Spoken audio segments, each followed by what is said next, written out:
Baik, bismillahirrahmanirrahim. Assalamualaikum warahmatullahi wabarakatuh. Perkenalkan, nama saya Hardi Prayoga dengan NPM 2006011.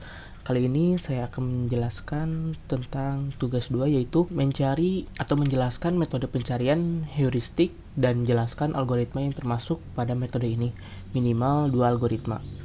Nah, yang pertama yaitu ada metode pencarian heuristik. Nah, metode pencarian heuristik ini metode pencarian yang dimana adalah sebuah teknik yang mengembangkan efisiensi dalam proses pencarian, namun dengan kemungkinan mengorbankan kelengkapan atau completeness. Lalu fungsi dari metode pencarian heuristik ini yaitu digunakan untuk mengevaluasi keadaan-keadaan atau problema individual dan menentukan seberapa jauh hal tersebut dapat digunakan untuk mendapatkan solusi yang diinginkan. Lalu adapun definisi lainnya, yaitu metode pencarian heuristik ini merupakan metode pencarian yang memperhatikan nilai heuristik atau nilai perkiraan, teknik pencarian heuristik atau heuristic searching yang merupakan suatu strategi untuk melakukan proses pencarian ruang keadaan atau state space suatu problema secara selektif yang memandu proses pencarian yang kita lakukan di sepanjang jalur yang memiliki kemungkinan sukses paling besar dan mengesampingkan usaha yang bodoh dan memboroskan waktu. Lalu masuk ke algoritma yang pertama. Nah, algoritma yang pertama yaitu ada algoritma best first search. Best first search ini yaitu menggunakan konsep pencarian heuristik atau heuristic search dan priority queue untuk memperluas simpul dari simpul sebelumnya dengan beberapa aturan tertentu. Tujuan dari algoritma ini adalah untuk mencapai titik tujuan atau titik akhir dengan rute sesingkat mungkin dari titik awal. Nah, best first search ini akan memilih simpul atau node baru yang memiliki cost paling kecil di antara semua lab node, atau lab node ini yaitu simpul-simpul pada level terdalam yang pernah dibangkitkan.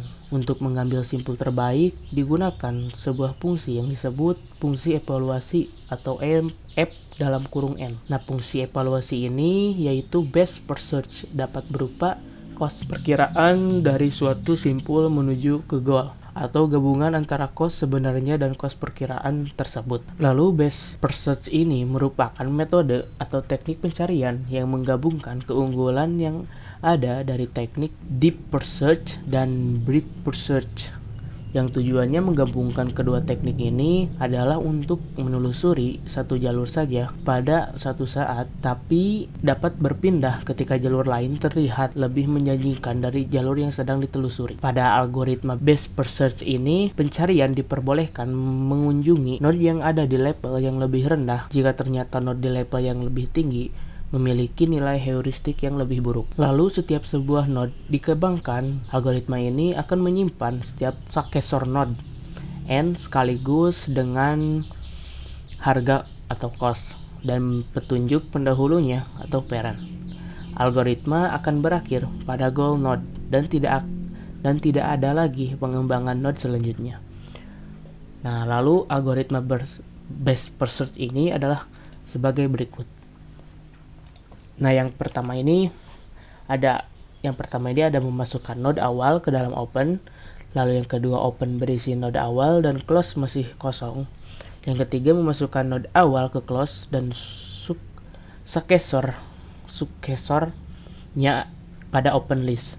Yang keempat, ulangi langkah berikut sampai goal ditemukan dan tidak ada lagi node yang dikembangkan. Yang pertama, hitung nilai F nodes yang ada pada open. Lalu ambil node terbaik atau F terkecil. Yang kedua, jika node tersebut sama dengan node tujuan, maka sucks. Yang ketiga, jika tidak, masukkan kode tersebut ke dalam close. Yang keempat, bangkitkan semua successor dari node tersebut untuk setiap successor lakukan. Untuk setiap successor lakukan yaitu ada yang pertama, jika successor tersebut belum pernah dibangkitkan, maka evaluasi successor tersebut ditambahkan ke open dan dicatat oleh parents. Lalu yang kedua, jika successor tersebut sudah pernah dibangkitkan sebelumnya, ubah parentnya jika lintasan baru lebih menjanjikan atau jalur melalui parent ini lebih baik daripada jalur melalui parent yang sebelumnya. Selanjutnya, perbarui biaya untuk successor tersebut dan node lain yang berada di level bawahnya. Lalu masuk ke algoritma Hill climbing. Nah, algoritma Hill climbing ini adalah proses pengujian yang dilakukan dengan menggunakan fungsi heuristik. Pembangkitan keadaan berikutnya sangat tergantung pada feedback dari prosedur pengetesan. Tes yang berupa fungsi heuristik ini akan menunjukkan seberapa baik nilainya yang diambil terhadap keadaan-keadaan lainnya yang mungkin. Metode hill climbing ini merupakan variasi dari depth first search. Dengan metode ini, eksplorasi terhadap keputusan dilakukan dengan cara deep first search dengan mencari path yang bertujuan menurunkan cost untuk menuju kepada goal atau keputusan, yaitu dengan selalu memilih nilai heuristik terkecil. Dalam metode heuristik hill climbing ini terdapat dua jenis hill climbing yang sedikit berbeda-beda, yakni simple hill climbing atau hill climbing sederhana dan steepest ascent hill climbing atau hill climbing dengan memilih kemiringan yang paling tajam atau curam. Lanjut ke algoritma hill climbing. Nah, algoritma hill climbing sendiri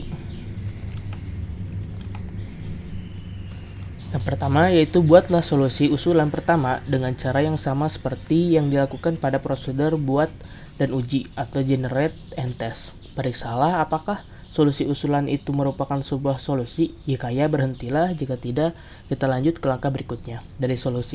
Yang kedua, dari solusi ini terapkan sejumlah aturan yang dapat ditetapkan untuk membuat sekumpulan solusi yang baru. Yang ketiga, untuk setiap elemen yang dikumpulkan solusi tersebut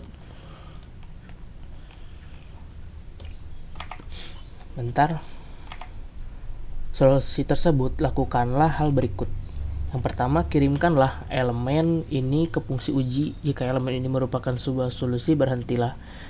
Yang kedua, jika tidak, periksalah apakah elemen ini merupakan yang terdekat dengan solusi yang telah diuji sejauh ini. Jika tidak, buanglah. Lalu yang ketiga, ambillah elemen terbaik yang ditemukan di atas dan pakailah sebagai solusi usulan berikutnya. Langkah ini bersesuaian dengan langkah dalam ruang problema dengan arah yang muncul sebagai yang tercepat dalam mencapai tujuan. Yang keempat, kembalilah ke langkah 2. Nah, sekian dari saya. Mohon maaf bila banyak kekurangan atau kesalahan kata. Assalamualaikum warahmatullahi wabarakatuh.